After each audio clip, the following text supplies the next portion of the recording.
Everyone from Ted Bundy to billionaires drove that car. Right? I tried to buy that car. Oh, stop! Yes, of course you did. Yep, I tried to buy that car. I got outbid on it, and it went to a crime museum. I think it's in Gatlinburg, Tennessee, or Pigeon Forge. Tonight on That Car Show, we've got a friend of the show, Tory Alonzo, and we talk about a little bit of everything, really. Movie cars, Yugos, Breaking Bad, Volkswagens, manual SUVs, Dodge Neons, and even Ted Bundy. Stay tuned. It's That Car Show. That Car Show is brought to you by Sheffield Watches. Sheffield is the storied watchmaking brand that was revived a couple of years back by our good friend Jay Turkbus, and it's seen wild success in both the car and watch enthusiast communities. Sheffield offers a wide selection of watches, many inspired by the iconic designs of its 1960s dive models, most notably the one that Jay's parents gave him in 1970, which ignited his lifelong passion for watches. Sheffield watches are high quality, reasonably priced, and a great value. Sheffield has truly become the car guy and car gal's watch of choice. Order your Sheffield watch at SheffieldWatches.com. Give them a follow on the gram at Sheffield_allsport_watches and tell them That Car Show sent you. Hey, it's That Car Show. And if you are watching on video, you are realizing you never know quite what you're going to get when you tune into That Car Show. Lindsey's here. I'm here. Dan is out doing amazing things. Michael is as well. But we do have a really neat guy and a guy that I'm excited to talk with, and that's Tory Alonzo. Tory happens to be Lindsey's fiance, but has an incredible car history of his own, and I think it's why, or how you two met. And just really glad to have you, Tory. It's good to see you. Well, thanks, guys. I appreciate you guys having me on. Yeah, thanks. It's going to be fun. We're kind of doing this one in a pinch because I'm off to the Colorado Grand this week, and so I'll be out of cell range and all that other wonderful stuff that comes along with being on the Grand. And we'll talk about the Grand a little bit. The car list, guys, this year is just fantastic.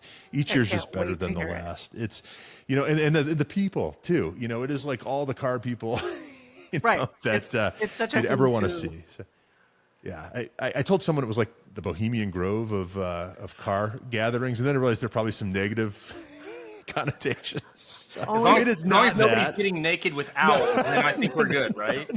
No, you're already ahead of the game. But it's going to be great. But just some wonderful people, some wonderful cars, and it looks like the weather's going to be fantastic as well. But before we get any further, I just want to say thank you. I just want to say thank you. I just want to say thank you to Sasha Slepinov, who was on. I realized I pronounced his last name 3 different ways on the episode. It keeps it exciting, right? Keeps it exciting. What a hell of a guy. That guy is so talented. I think he's just getting started with what he's doing.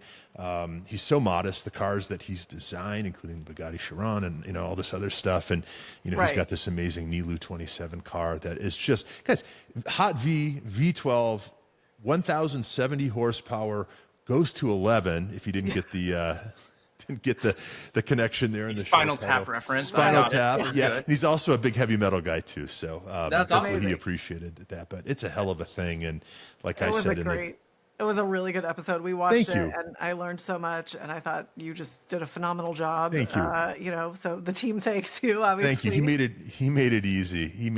He's just, I could have talked with him for another couple of hours, truly, and he was very accommodating, and hopefully we'll have him on. Yeah, him on again, Tory, you are a Volkswagen guy. I am. But that's kind of just scratching the surface. Yeah, first and foremost, I've always been to old VWs. That's kind of what sparked my whole car journey, I guess you would call it. But a lot of Porsche guys got their start with Volkswagens as well. So my journey is not unlike a lot of other people that I encounter any given day. But that's kind of what got me into Volkswagens. Originally was the first movie I ever saw as a kid was Herbie Goes Bananas in the theater. Wow. Yeah. And it was kind of over for me after that. So I've always been into Volkswagens. I always loved Beetles. And, every now and then I'll like branch off into something weird. Like I had a Yugo phase for a while. I had a phase where I was buying Mitsubishi Starions for a while. Like I've gotten into weird things, but I always come back to Volkswagen and Porsche. Yeah. You branch away from the tree every so often, but you always come back.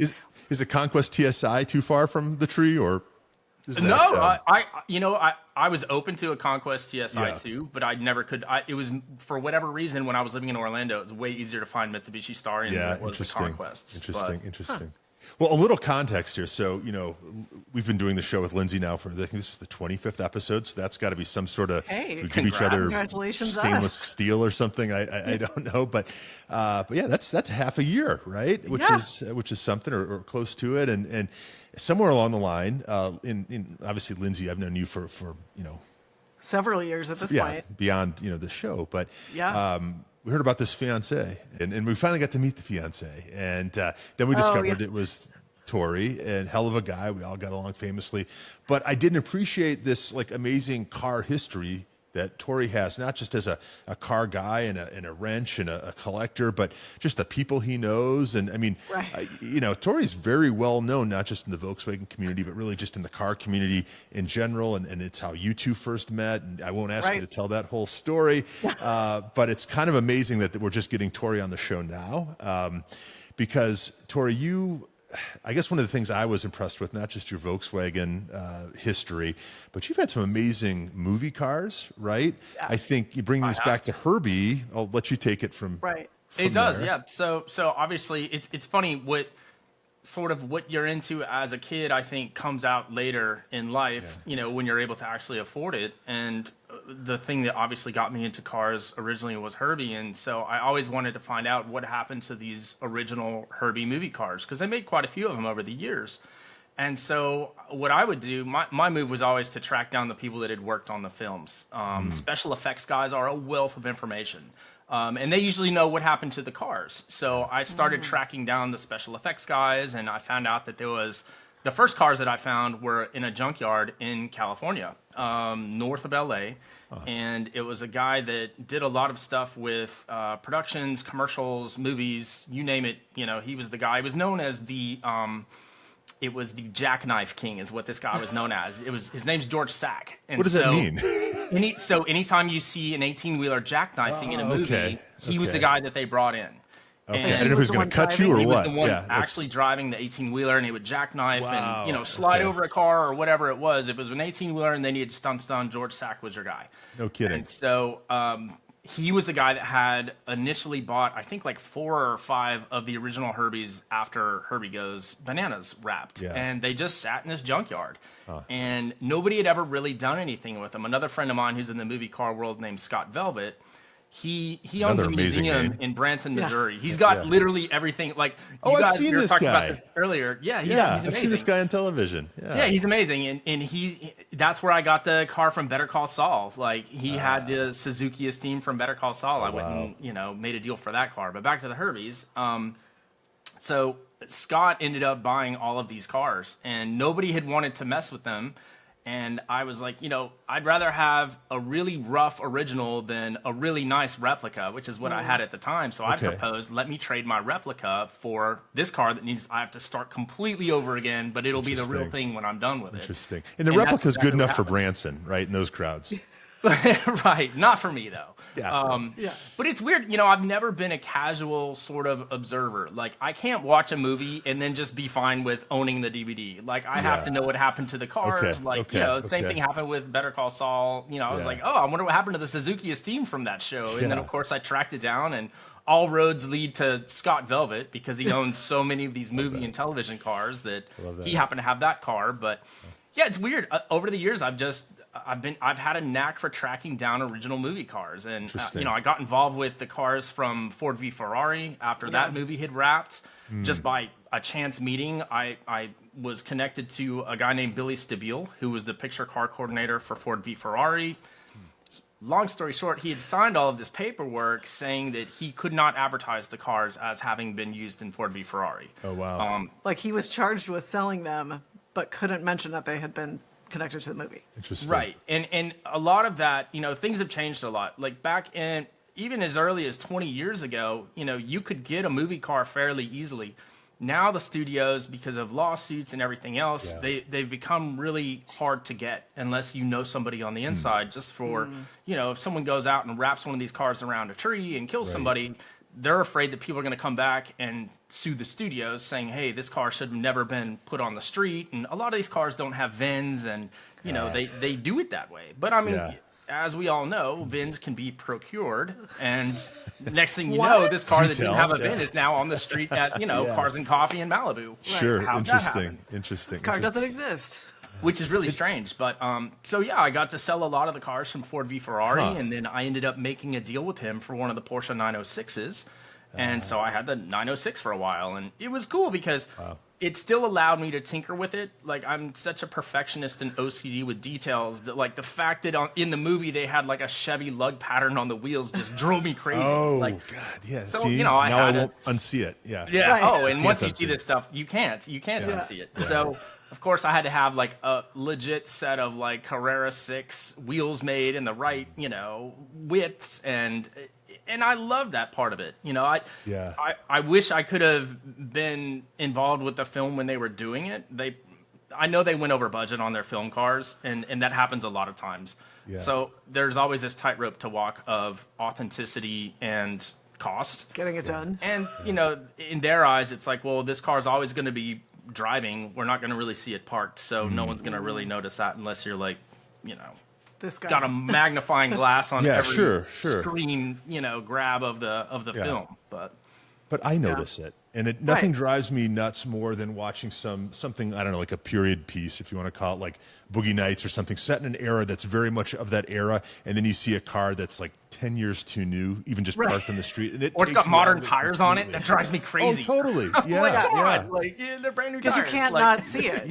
Yeah. No, that's it. And movies are weird too, right? Because we get so emotionally attached. But the movie business is a business, and at the end of the day, I'm sure, you know, for all these reasons you described, these cars just get chucked, and you know, but I don't know. We have a connection. In some movies, you know, the car casting is so good too, right? Like some movies just get it right. I think like Wes Anderson does a great job of putting the right movies in the right, you know, or the right cars in the right movies and that kind of thing. But there's obviously this whole subculture that exists, which I've never considered, right? And to your point, you don't just find these cars for sale. You've got to know the right person. You know, there's this scene, and so absolutely, yeah. So well, what? Go ahead. Yeah. He excels at tracking these cars down. I was going to say he should tell us what his daily driver was in Albuquerque up until very recently. So in Albuquerque. So in Albuquerque, I was like, what is a cooler car to have than a Pontiac Aztek? Yeah. And I found one on Marketplace. Like, it was just the most chance thing. I just happened to log on, and it used to do the Breaking Bad RV tour in Albuquerque. And the guy, for whatever reason, something happened to it. The owner of the Breaking Bad RV tour, he had to do like an insurance claim on it because someone had shattered the windshield and he just didn't have the money to fix it. And so the car got auctioned off. Someone bought it to flip it. And then I ended up buying it off of Marketplace. And that was that was the most dependable car I think I've ever owned. Ironically, I drove that car for like over a year in Albuquerque. Really? And it was a fantastic car. I hauled all kinds of stuff in it, motors, you name it. It was the most handy car. It's ugly as sin, but it was a great car. Like, I never had any trouble out of it. And when I left, I didn't really need it up here because I bought the GT4, and I was like, what am I going to do with an Aztek in Seattle? You're the only guy in the world that owns a GT4 and an Aztek. And I still miss the Aztek. Like, that's the sad thing. I was like, I still find myself up here in Seattle now that I live here, going, wow, I kind of wish I hadn't sold that Aztek because it's such a like chill car to drive. You don't have to worry about someone putting a door ding in it. Like, who cares? Yeah, it was way ahead of its time, wasn't it? I mean, it had a damn tent that would plug onto the rear end, right? And I saw that 10 years later with other brands, right? I mean, that would be, if that thing came out today, it would be like the Overlander's, you know, favorite car, right. I think. It's just... it totally would be. But it did suffer a little bit from that era of like Pontiac plastic, like those funky angular dashes and, you know, did it have a graphic equalizer? I can't remember. No, mine did not. Some of the top trim ones did. I mean, they had an all-wheel drive version that was like called the Rally that was all-wheel drive. Mine was just kind of like the base model. Oh, it was. Okay. You know, see, I just assumed they were all-wheel drive. I didn't know that. No, not all of them. Mine was just two-wheel drive. It was just the basic one, but it was such a great car. I honestly miss it. I love crappy cars. I mean, I think I told you earlier that I went through this phase where I was like doing Yugos. I was in a documentary about Yugos. Like we were trying to make it about the last Yugo to be imported into the U.S. And they were doing this extravagant road trip all over Europe, and then they were going to bring the car over to the U.S. where I would take delivery because I'd bought the car. Amazing. And, Wait, and after it's been beat to shit, you're going to take delivery, right? Is that how this works? What's funny is it was like the nicest Yugo I've ever seen, and it was a Zastava. Like they were called the Yugos over here, but over there the model name was the Zastava Yugo. The Zastava here. I mean, that's a much more exciting name. What's funny is they make guns now. Like it's like a gun factory. Like you can get guns then too, and that's why they didn't name them that, right? I'll be honest, I did not see that coming. Jack of all trades here, but and it was a great car. I drove it for a long time. It ended up with a Yugo collector in Ohio. There's always another guy that's into them. What first inspired you? Because I mean, you're a little younger than me, but I think you're old enough to remember like when those were advertised on TV. They were $39.95, I believe the number was, right? Or something really, really cheap like that. But I mean, what made you lust for one? I mean, was it those sensuous, curves? What was I mean, for me, it was the speed, like just just a 0 to 60. Being able to like get up next to a chicks, Lamborghini and just pull them by so many car lengths, right out of the gate. I think that's more what did it. No, I've always loved the underdog. I've always been into the underdog, and I think it goes back to Herbie. You've got this little unassuming car that everybody talks trash about, and it's like, is that really true though? Like, is it really that bad of a car? And I'm really good friends with Jason Torchinsky. He used to write for Jalopnik. Now he's with the Autopian, and he had a Yugo as well. So we used to help each other out with Yugo stuff. And I think he kind of likes the crappy cars as well. So we've always kind of bonded over that. Yeah. But it was a great car. I mean, again, one of the more dependable cars I've ever owned. Yeah, interesting. I had a Porsche 928 that was my airport car for a long time, and that was one of the least dependable cars I've ever owned. And it was a really nice car. And it'd be worth a lot more now than when I sold it back in the mid-2000s. But, that was a car that I'd lusted over since I was a kid from the risky business days. Oh, yeah. And that was totally a never meet your heroes kind of a car. Because I would never own one of those cars again. I'm sure they're great if you have the money to maintain it properly and if it's, you rarely drive it. But what a letdown. I mean, you have it built up in your mind that this car is going to be so fast and so amazing, and it was none of those things. Turns out that's not correct. No, it's the one Porsche people say, no, the automatic is the one you want, right? Yeah. No, I had the manual. I even had the manual. It was a 928S, guards red with the camel leather interior, manual 5-speed. I was so excited. It was like the car I wanted. And you even had the right color. And even that wasn't enough. Yeah. Well, so talk a little bit about what it was like driving the Aztec in Albuquerque, because share what you did with the wheels. Oh yeah, so here's what's funny is they didn't get stolen? I'm sorry. Well, I know, right? Amazing. Hard to believe. Well, the car blended in so well. That's what was great about the Aztec. Is I never had to worry about anything with it because it was it kind of blended in with the whole idea of Albuquerque. And I'm sorry for anyone that listens. It's from Albuquerque, but they're probably shaking their head yes right now. It's its own vibe. Hey, we've already dumped on San Bernardino, Albuquerque. Right, exactly. You're next. Yeah. So Albuquerque tourism industry. Yeah, sorry, but go for the balloon festival and then go home. But what's funny about the Aztec is when I had gotten it, the guy had switched the wheels around, and I was like, well, that's kind of weird. Like there was one corner had a 17-inch wheel, the other three were 16s, and I was like, that's strange. So what I figured out had happened was he didn't realize that one of the black Steelies was on that car for a reason, because in Breaking Bad he had a spare on in one of the I think it was the back driver's side.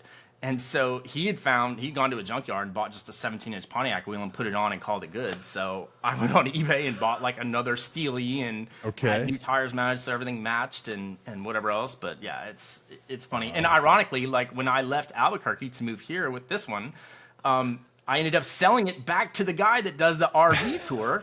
And so now he will shuttle celebrities from Breaking Bad that come back to Albuquerque to do the tour in the Aztec, which is so amazing. Cool. I got to do that. I mean, about 7 hours from Albuquerque here in Denver. Right. You got to go do it. Yeah. It's cool. I mean, I wouldn't go at night. It'd be a little too realistic. The tour or in general? I think in general. I just wouldn't go at night. Yeah. But. Well, so the Aztec that you had, Walter White's Bryan Cranston didn't drive that one, but it was used in the show. No. the Esteem was used in the show. The Aztec was used in the RV tour, and like for promotional stuff. Okay. Got it.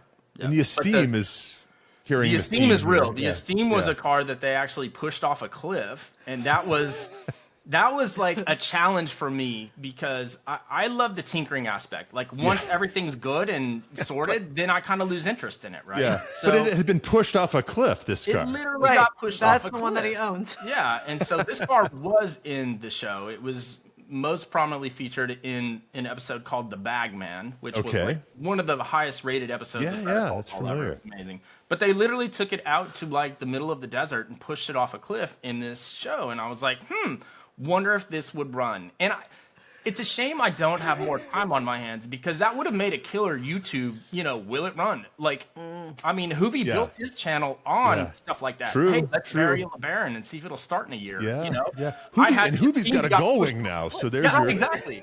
That's why I don't have a Gullwing, Brian, because I'm not smart enough to do stuff like this. But Now we know. But yeah, it was a challenge. Like it was, the car was full of like sand and rocks, and I mean, it was literally legit. like excavating a car. You could have like I don't know, packaged that sand. Don't think I have. I did not do that. Like I have not sold any yet, but I took some and put them in Tupperware because I know that there's enough people out there that would probably want some. Absolutely. So yeah, I do have genuine sand from the Esteem amazing. from Tahajali. Yeah, saved. Well, Well, I mean, and that the roof show. is caved in. Oh, go ahead, Lindsey. Yeah. The roof is caved in, and he drove it that way. Yeah.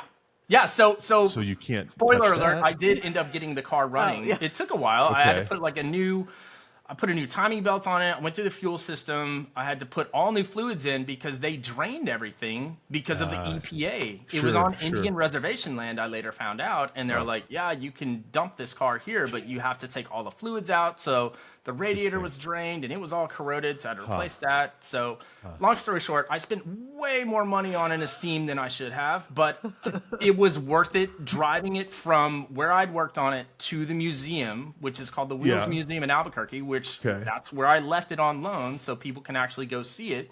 Wow. And now all these people that do the RV tour, that's one of the stops now is to go check out the Esteem. Amazing.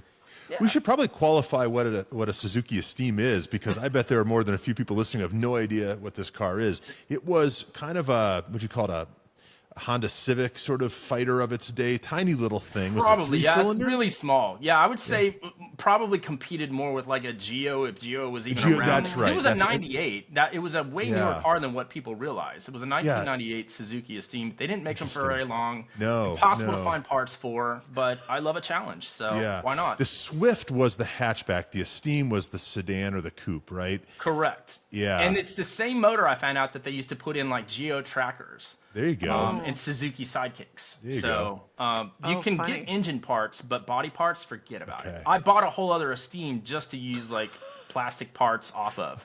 Oh, that's right. And it got crushed when I left Albuquerque. I felt so bad. This was the genre, or this competed, like you said, with some of these other cars, and like the Ford Aspire, ironically had like or had the most ironic names of all the car classes. My sister had one in college. That was her college car. My no little kidding. sister. Yeah, that really the looked like an white one. Easter egg. Yep. Yeah, Yeah. that was, Yeah. Shoot.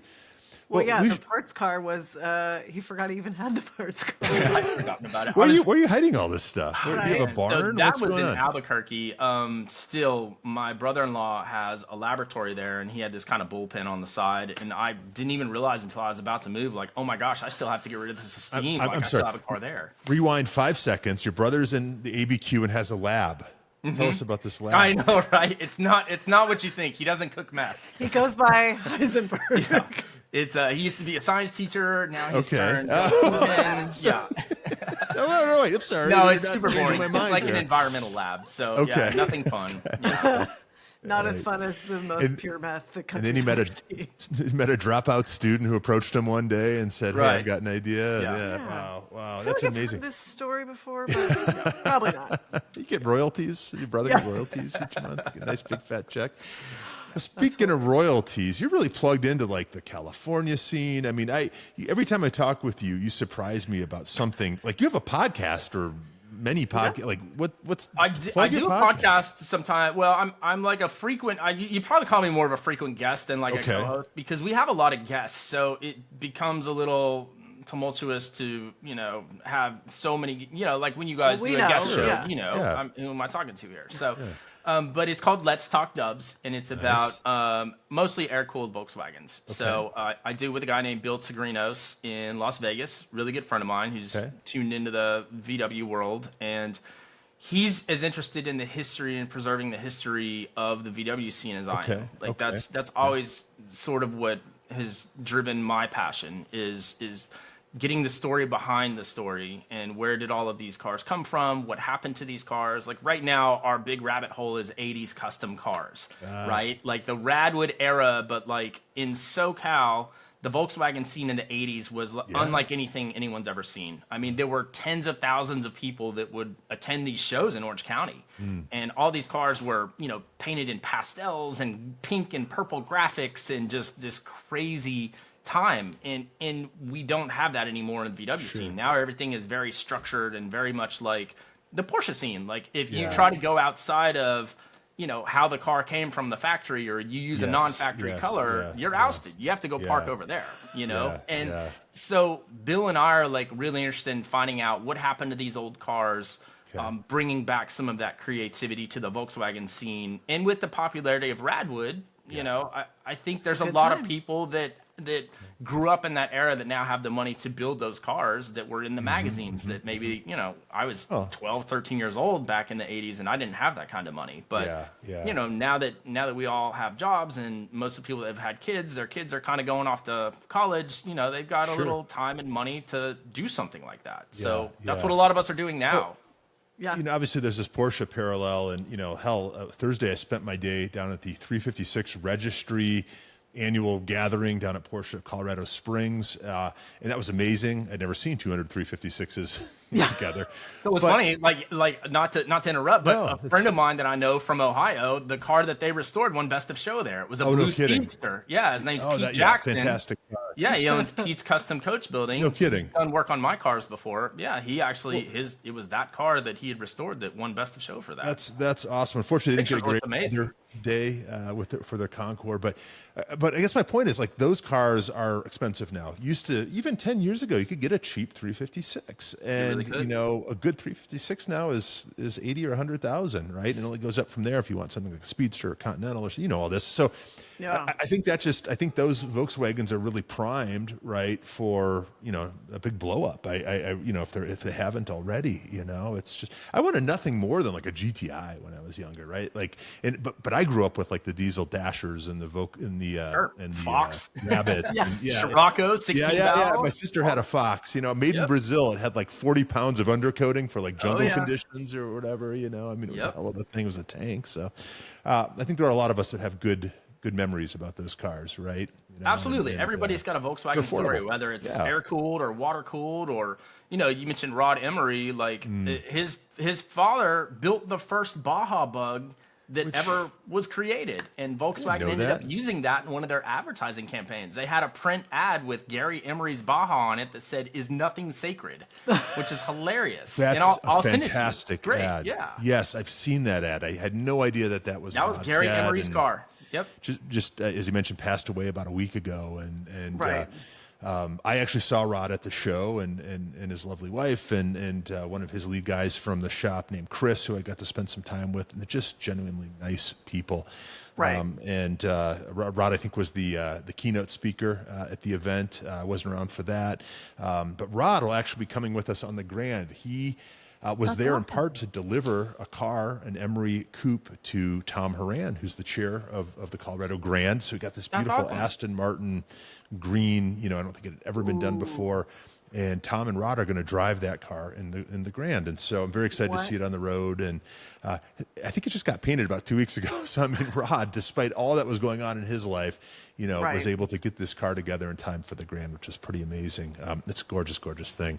It was amazing seeing all those 356s together as well, because they made 356s for a long time. I don't know, was it 1950 to 1965?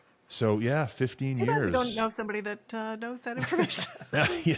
I went down that rabbit hole too. I'm shocked. Well, and I still want one. I want one more than ever after I saw those. And when you see all of them together, from very early cars to very late cars and all these iterations, and you see all the little like year-to-year changes, the little things, the headlights, the bumpers, right? The the trim pieces, this kind of thing, the taillights.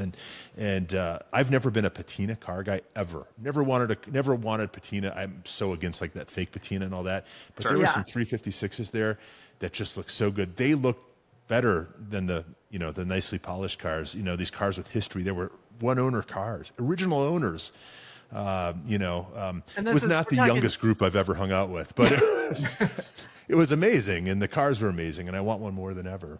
So Well, and it's authentic patina, I think is the yes, difference. and that's You know. yes, there was a lot of authentic patina at Yeah. this gathering. Well, I'll tell you something too that like a lot of people don't realize as well is when you restore a car, usually Yeah. the smell goes away. And I'm big on car smells. Yeah. And I know I'm not the only one because when we did a documentary about Volkswagens, we had a whole section about how a VW smells. And for so many people, that's such a connection to your first experience as a VW. Everybody always remembers the little cubby in the back behind the rear window where they Okay. would climb when they were a kid. Yeah. And everyone always remembers the smell. And 356s have a very distinct Yes. smell too because they were Yes. using a lot of the same materials. Yes. And Yes. when you restore a car, you never get that smell back. And it's, No. Yeah, because you don't it's have not the same. No. Yeah, because you don't have the authentic adhesives and fabrics, and they've aged to a certain That's it. point. Yeah, I remember when I Perfection. first became aware of that was in high school because my family had a '60s Mustang at home, and there happened to be a '60s Mustang in the parking lot, and I was walking through, and I got a whiff of it, and I went, What is I'm that? like, they all smell like that. Because I was like, I know what car that is, even if I'm not Yes, looking at it. yes. Especially if they've been sitting in the sun for a little bit, right? It just kind of Yes. brings it up. I Yeah. talked with Mike Coons, who runs the Mercedes-Benz Classic Center a couple years Yeah. ago. Hi, Mike. On this, yeah, and I'll see him here tomorrow on the Grand. They always bring out some cars and support customer cars. But He's that's so one of the nice. things I talked with him about because I asked him. I said, straight up, why does an old Mercedes-Benz smell the way it does? And he said it was the horsehair. And when they restore a car, they don't have access, probably for 1,000 reasons, to horsehair. Right? Probably frowned imagine upon, right, why. in the 21st century. But that's really one of the things, one of the strong notes, I guess, you could say, in an old Like a Mercedes-Benz. fragrance. What? Yeah. Like if you really want to break this down, right? Like, because it is such a big part of it. What is the underlying, what do you want to call it? Underlying fragrance or the base note, I guess, no Right. pun intended, of an old Volkswagen? So it's the same exact thing. And Yeah. it's not horsehair. Like Okay. people call it horsehair. It's Okay. coconut fiber. That's what they used. So okay. because the first time I heard that too, I was like, that's disgusting. Like Yeah. I don't want to be Yeah. sitting on literal horsehair. That's gross. Yes. It's I'm not. out. It's a coconut fiber. Okay, And okay. there are companies that sell the same stuff, but you don't get the 40 years of aging and Sure, sunbaking, so it sure. doesn't smell the same. But that's what it is. It's Yeah. with VWs, it's the same exact smell, and you've got Okay. burning oil and fuel and everything else that Yeah. kind Oh, of that- mixes together. But that's definitely like the top note, as you would call it, is the horsehair. There you go. padding. You know the terminology. I got to give Volkswagen of that era another shout out too, because as a kid, this is before, before cell phones, before anything else. When we would take road trips in these cars, we were playing that stupid bingo with the sliding little red. Yes. I remember that. I remember The that. red We're plastic made in things you'd Chicago. slide. Yeah. By the way, but one of the other things that would keep us entertained was I would read the manual, right? Mm-hmm. And one of the things these old Volkswagens would have, they would have these great, these well-designed manuals. And one of the things they did, they would explode the car and the parts and all this and the lenses. And I just was fascinated with that. And I think it played no small part in me becoming a designer later in life. I just, there was something, it was a cheap car, but they sweated the details, right? And unfortunately, I don't think Volkswagen's quite, probably not a lot of Tiguan talk on your podcast. And I owned No. one, great car. But, Not at all. I mean, No. that Volkswagens of VWs that era were lost their special. way, man. Like Yeah. I'm not even a fan of the ID Buzz. It's kind of sad. Really? I had high hopes for the new Beetle. The new Beetle came out when I was in college, and I was Yes. so excited because I was like, finally, they're gonna do like another Mm. bug, and it was a dressed up Golf essentially. And while I love the design because it yeah, was Freeman Thomas did a great job. that's great, but But- it just didn't. it didn't hit you with the same. It didn't evoke the emotions of the older car. No, And I still don't think the ID Buzz comes anywhere near what the old VW buses were. Because I drove one of those in college, and you would have people come up to you, and everyone has a Volkswagen story, like, oh, I lived in one of these for a while, and we drove this from California to Maine when I was a kid, and I was in the back, and I remember all the windows in the top, and everyone had a story. But like I don't know. I don't see people doing that 20, 30, 40 years from now about the ID Buzz or the new Beetle. No. Well, we experienced a little bit of that when Tory was moving from Albuquerque to Seattle, because we towed his first Bug behind the moving truck, and we'd have people. Do you remember the little old man? Yep. We were filling up at a gas station, and I got out, and there was this man, and he was like almost overcome because he had this funny smile on his face, and he's like, "What year's the Bug?"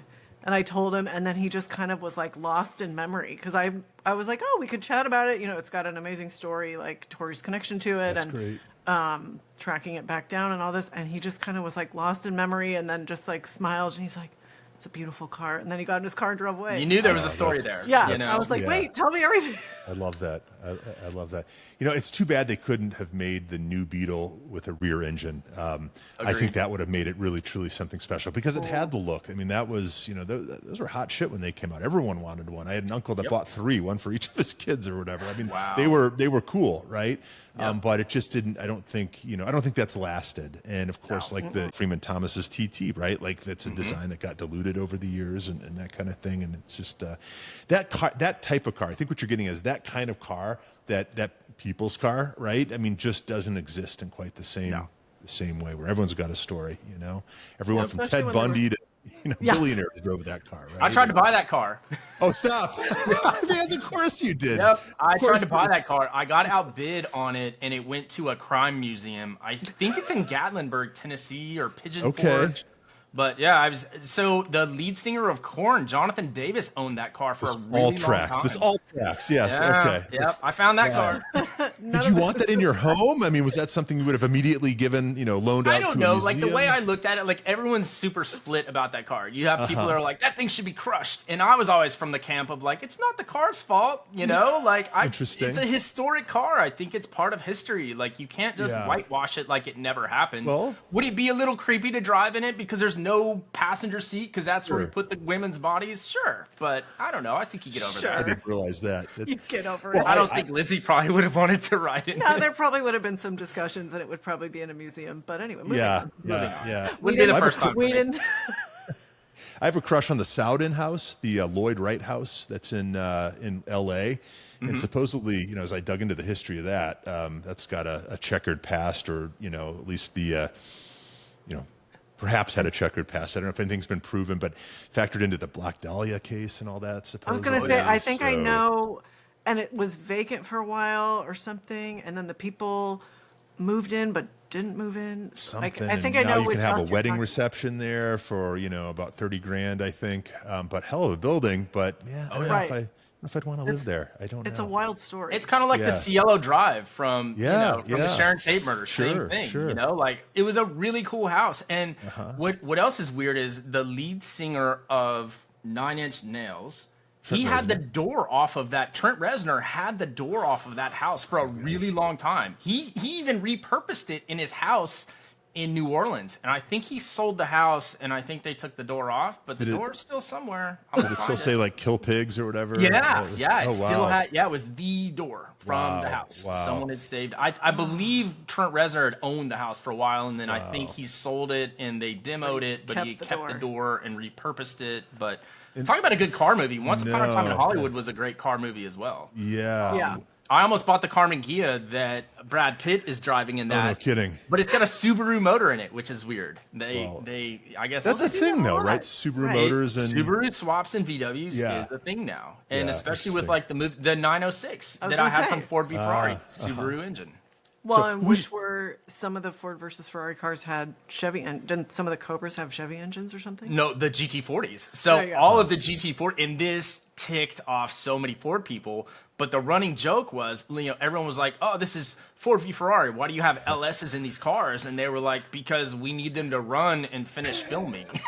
So they all had crate motors and Porsche transaxles in them. Every single GT40 that you saw in that, except one, which was built by Superformance, which was like the hero car that they had to show the engine. Yeah, they all had LSs, which is funny. I am fascinated too by these boom cars and things that they use in movies, which is a rabbit hole I went down recently. It's oftentimes it'll be like a Cayenne Turbo or something painted matte black so it doesn't reflect. Then we'll have this that's a whole thing too. That's. Didn't you work with that one? Tony? Yeah, so I actually got to do. Yeah, I worked on a film when I was still living in Albuquerque, just as like something fun to do on the side, not my airline gig. And I was in a movie. You are Crap the most House. Interesting man in the world. We can call it. Big fish, very small pond, my friend. But yeah, they actually shipped one of those out in an enclosed trailer, and I've got pictures of it somewhere. I can probably send them to you. But it was a Porsche Cayenne with a crane. And the crane is remote operated. There's a jump seat in the back behind the hatch, and they've got monitors and everything set up. And I was a passenger in an RV. I was photo doubling an actor called Bobby Cannavale. He's been in a lot of stuff. Oh, sure, he's great. He's in one of my favorite movies, sorry to interrupt, of all time, called The Station Agent. And, so I know him. Really nice guy. Worked with him throughout the whole cool. film. So when he couldn't make the shoot, or if it was something far away where they were shooting from behind, it was actually me. You were his stunt double. Let's say, they call it a photo double. I didn't really do. They had another guy for stunts, but anytime it was like a photo thing or we were in a car. Kidding. So in this one scene, we're in this RV. And we spent all morning just running up and down this abandoned highway that was closed off. But this Porsche would come up and then, pass us. And then the crane would be all over the place and getting all these weird angles. But it was all remote controlled from the back of the Cayenne. It was fascinating. It was so cool. That really is. As much as I hate cutting into a Porsche of any type, I mean, that's pretty cool. That's a Porsche with a story, right? That's a good reason. I mean, and it was an automatic. So it's not like it would have been worth 150 grand or anything. True. How about that? Was it you that posted that today? I think everyone's posting about that today. Okay. He definitely sent it Motor to Cars all of us, posted. but yeah. Oh my god. That was and the comments section on that, on the Cars and Bids post after the auction closed, the comments are amazing. Yeah, so for those that don't know, there was a car that closed yesterday on Cars and Bids. It was like a 2014 Cayenne. Was it a Cayenne or a Macan? Cayenne. Yeah, base green with or tan S or interior, something. I think. $150,000. I think it's 125. Was it a GTS? Oh, was that what it was? I think. I don't even think it was a GTS. No, I didn't think so either. And it was like an hour-long bidding war that went back and forth. It kept resetting, I guess. That's crazy. Some of the comments were like, "Does it come with a Cayman in the trunk?" Or right. Is there 100,000 in the trunk? Like, what are we doing? That's incredible. Manual obviously is amazing, but they're like, at the end of the day, it's a decade-old Cayenne. Yeah. I don't think those were known in their day as being particularly wonderful, or hence they weren't very popular. I mean, and I know manual SUVs are rare, and I am a big fan, but that gave me pause. That's. I mean, do we sell your manual X3 now? I mean, just saying. Apparently, the market is hot. I say go for it. I mean, get on it, because there's how many for people 150 grand. Well, and how many people bid on it that didn't win that might be very interested in a manual X3? Absolutely, I mean, plus it's celebrity owned. You've got a story, and but it's got provenance. That's GT3 money, right? It might be a 991, but I mean, that's GT3 money. Yeah. All right.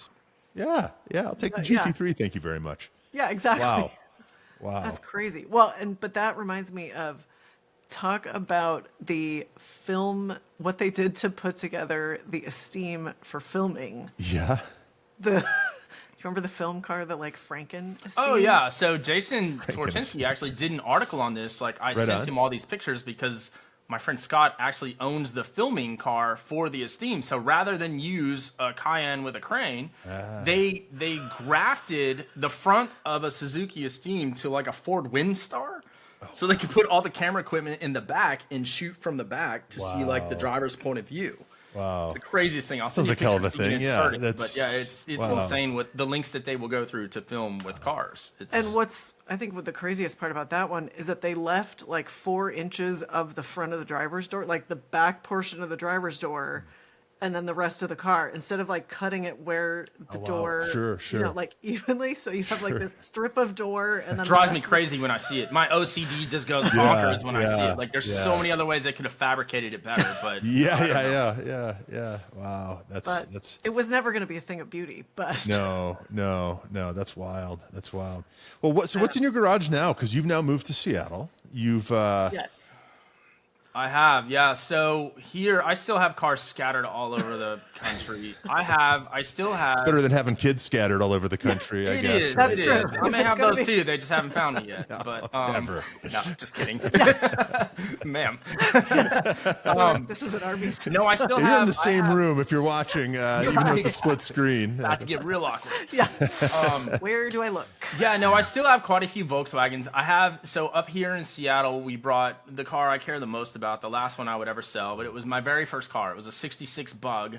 You own your very first car? I do. I tracked Amazing. it back down. My dad sold it when I went away at college, and it was to save the house and make the mortgage payment. My dad had fallen on hard times, and the car was in the garage for safekeeping, and I came home to do laundry one weekend, and it was gone. Wow. And it took me 20 years, Ryan, to find that car, track it back down, and get it back. So that's my number one, like, best car story. That we could do a whole podcast just on that. Yeah. Tracking down your first car and finding it again. Yeah. Also, how did that I conversation love go? the thrill of the hunt and finding it again, and does it live up to how good it was when you remembered it? And, Sure. Oh, we should absolutely do that because it's great. Yeah. It's great.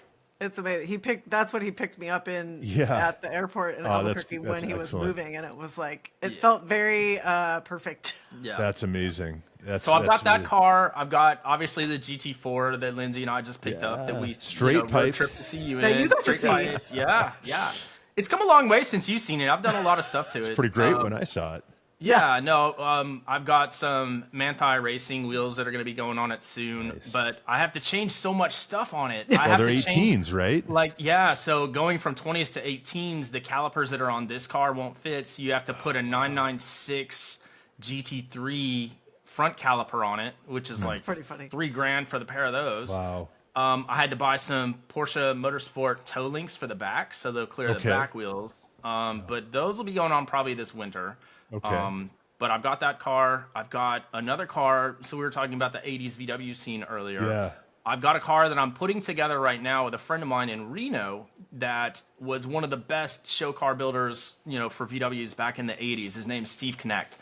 And this guy is These guys and their names, I mean, they're killing it, right? Oh man, this They're guy, so good. this guy is just a master fabricator. There's nothing this guy can't do, and he wanted to do one last show car. Okay. And I found a car that he had started working on in the 80s and never finished. Really? And Lindsey actually had seen pictures of this car before we were kind of like a Before serious we were couple. dating. And Way she'd before that was screenshotted even- it, which is so weird because it was such a cool car and her daughter loved the colors. And so I've got this car now, and we've been building it for the last 9-10 months, specifically for a car show that we're going to be having in Las Vegas in October. I've literally got 3 weeks to help Steve finish this car. Wow. It just got painted. Like, the graphics are getting painted on it right now. It's total 80s. It's like lavender with pink and purple graphics. Amazing. It looks like neon tubes. It's going to be so cool. I mean, if Radwood was a car, if Radwood or Trapper Keeper was a car, it would be this,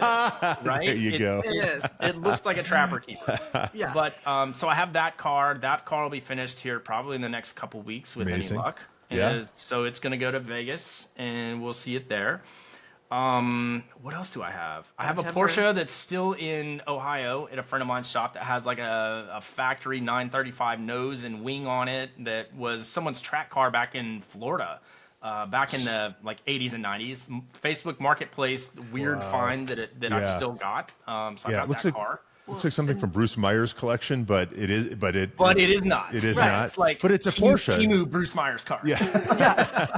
But didn't the front end go to Le Mans? So yeah, the front end is actually a factory front end. I got that from a guy who had a bunch of spares from a real 935. Amazing. And that is the real front end off of the Interscope 935 that raced at Le Mans. That's 1979. incredible. That's more a real Porsche than some of these old vintage Ferraris I think we see rolling around. Oh, 100%. They have a VIN plate or whatever. I mean, that's incredible.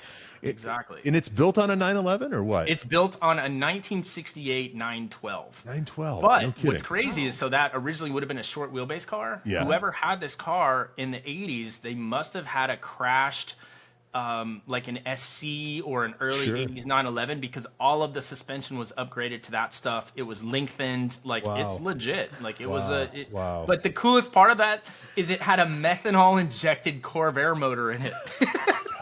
And the Corvair motor is still in it. Like I still haven't decided if I'm going to run that, but I mean it's like a Monza turbo methanol injected. So if you're going to have a Corvair, motor, that's the one to have. I guess that's what you stick it in. I don't know. I mean, it's pretty. Well, that was the American 911, after all. Yeah. So I don't know. So I still have that car. That's on the back burner until I get this Roadster done. I've got another 80s show car called Bad Temper that will be in Vegas. Great I just name. trailered that thing from Albuquerque out to Vegas. Man, I got stuff everywhere. It's a problem. I've got a Baja Bug still in Albuquerque. Do you really? Yeah, I've got. There's just stuff in the lab. Everywhere. Yeah, at the lab. Yeah, exactly. It's not going to get crushed. It might get stolen, but it won't get crushed.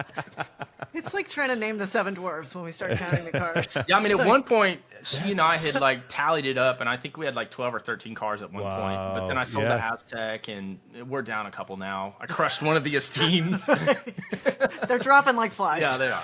So. Yeah, wow. Yeah, good thing Pontiac got that name in while they still could, though, too, right? I don't think you could call something the Aztec. Probably not anymore. I don't know. Although they're not really around to complain. No, not really. It's a terrible joke. But somebody would get upset on their behalf, probably, the way things were going. Right. It's so weird. Like, I watch your show, obviously, and you guys Appreciate will that. mention a car, and then immediately, like, I'll see it. It'll manifest itself. But, like, the other day, like, you were talking about the Saturn Skies, and there's, like, a Saturn Sky, like, in our building, like, down in the parking garage I'd never seen before. And then, like, yesterday I was driving to go get a pizza, and there was a first gen TT that drove by. Really? I'm like, oh my gosh, like, we were You just just talking don't about see. Freeman Thomas. Like, No. you don't see first gen see them. TTs You don't see anywhere, them. anywhere anymore. No. But No. Well, we didn't talk about this on the show, but what was the Honda we saw yesterday? we saw a CRX SI. I have not tell me it was yellow. like second It was gen, red. but it was beautiful. It was That little window in the back, and again, they don't make cars like that. No. That was such a cool car. Although they're bringing the Prelude back. Did you see that? I saw that. Lynn Woodward just posted about that. Yeah. Okay. What do we think about the looks? Because a Prelude was a Prelude. It had the pop-up lights until the later cars. Prelude was doesn't strike me as very Prelude-y. Yeah, that's kind of what I thought too. Yeah. I think it's sort of a new Beetle-esque. Like there's so much nostalgia and hope attached to hearing that it's coming back, and then it's just a name. I mean, there's an element of like, could anything live up to the sort of hope of like, you're not going to recapture what it was in the past. So it has to be its own thing, but it's going to be different. I will say Honda and Acura, by extension, is really about the only brand that still feels kind of like they did back in the 80s or the 90s, right? Agreed. They still feel like a Honda. They're true to themselves, for sure. They know their place in the market. They don't try to be something that they're not. And with the the SIs and the Civics, like they still have like the kind of pocket rocket model that they offer, the Type R's, like that's all cool stuff. I appreciate that. Well, and I've fallen in love again with the NSX just in time to see them skyrocket to the moon. Of course. So that's how you know you have good taste. Yeah. Well, and then I heard that the Peterson Museum bought one of those two Type R's that were, at Car Week. I don't know which auction it was from. I think it was the one maybe from Broad Arrow. It was a white one. So I guess, maybe we're onto something if the Peterson puts their stamp of approval on it. Scooping them up, man. Yeah. That's cool. Yeah. That's a good barometer. Well, I mean, it's just like the Mark IV Supras. When I lived in Orlando, one of the top tuners for Toyota Supras was in Orlando. It's called Titan Motorsports. Okay. And so you'd see a lot of the Mark IV Supras there, but I mean, you could still pick up a Supra for like 25, 30 grand when I lived there. If it had mods, 40, 50, but I mean, those things are six figures all day long for like a really good one. And good luck finding one that's not been modified. I think that's going to be the challenge. If you can find a car like, even a WRX or something that's not been modified, like an STI or something like that, I think those are the cars that people should be looking for and hanging on to. And, you know, I had a friend in college that had an ACR Neon. When's the last time you saw one of those? Well, I mean, yesterday.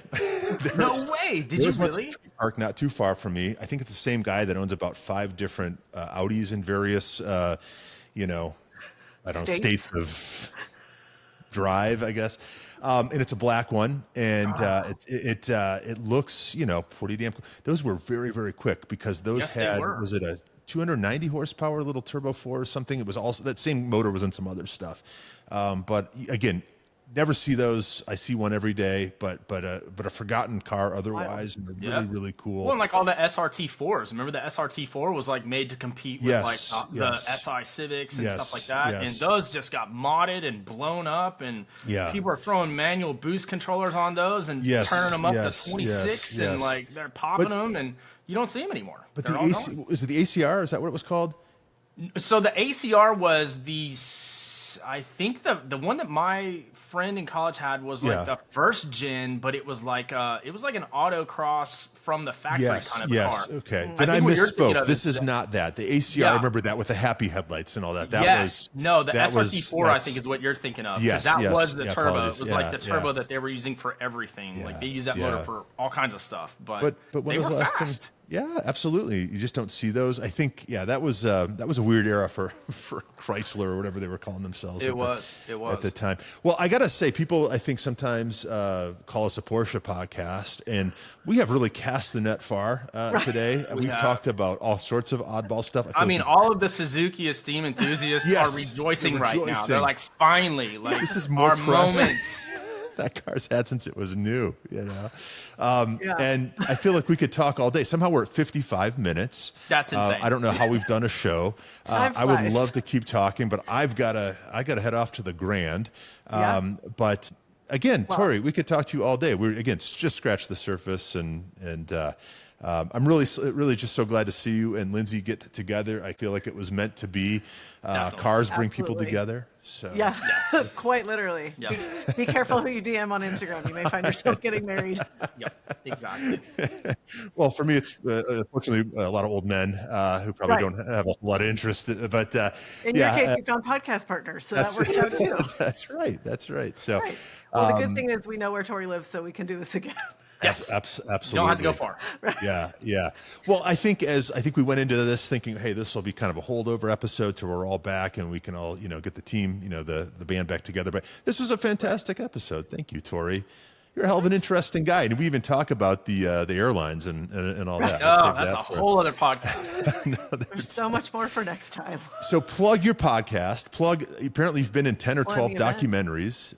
Where do we find? So Netflix. You have an IMDb page. What's? I never kept up with the IMDb. I probably could, even with the stuff that I did in Albuquerque. But no, if anyone wants to watch it, I think it's available on like Amazon Prime. You might have to pay for it now, but Adam Carolla actually distributed our documentary. It was called The Bug Movie, The Life and Times of the People's Car. Yeah. And it's probably about 10 years old now, but it's still pretty relevant. Absolutely. It's a great documentary if anyone ever wants to check it out. It should be on Amazon Prime. The podcast that I do sometimes is called Let's Talk Dubs. Okay. I'm sure Bill would appreciate people checking that out. And then if anyone's interested in hitting up that show in Vegas, it's going to be October 2nd to the 4th.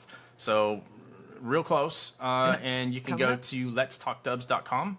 And we've got info on the car show there. It's going to be a good time. And it's called One Crazy Weekend. One Crazy Weekend is going to be the show. And we're doing it at the Orleans Casino. Okay. So it should be a fun time. And look for the bright lavender Volkswagen. Love it. Probably pretty close by. And where do we find you on Instagram? So on Instagram, I am VDubber4, the number 4 life. And Tory's the guy behind these wonderful vignettes around the podcast. He does them for us and Spike's Car Radio, I think, and a couple of other outlets. And they're really, really excellent. And well, they're so much fun. I enjoy like listening to the show, and it's like, that's funny, that's a joke. So it's cool. It's kind of become my little obsession. That's your thing. Well, and we realized a few weeks ago that is actually how we initially first got connected, was through the recaps. So thank God for the recaps. That's what we should Colin. That's amazing. So find Tory on Instagram, but no asking for dates or anything. He's a very handsome guy. I mean, I was just complimenting him on his hair before we got on the show, and so. I mean, but Lindsey, I'll let you wrap this up. I've done way too much talking, and he is your fiance, and he is. That's true. No, I appreciate him coming on, and I think this was a super fun conversation. Obviously, there's so much more to talk about. I mean, as we saw when we all had lunch, we couldn't stop talking. Yeah. But thanks for joining us, and remember, always be driving. Thanks, Tory.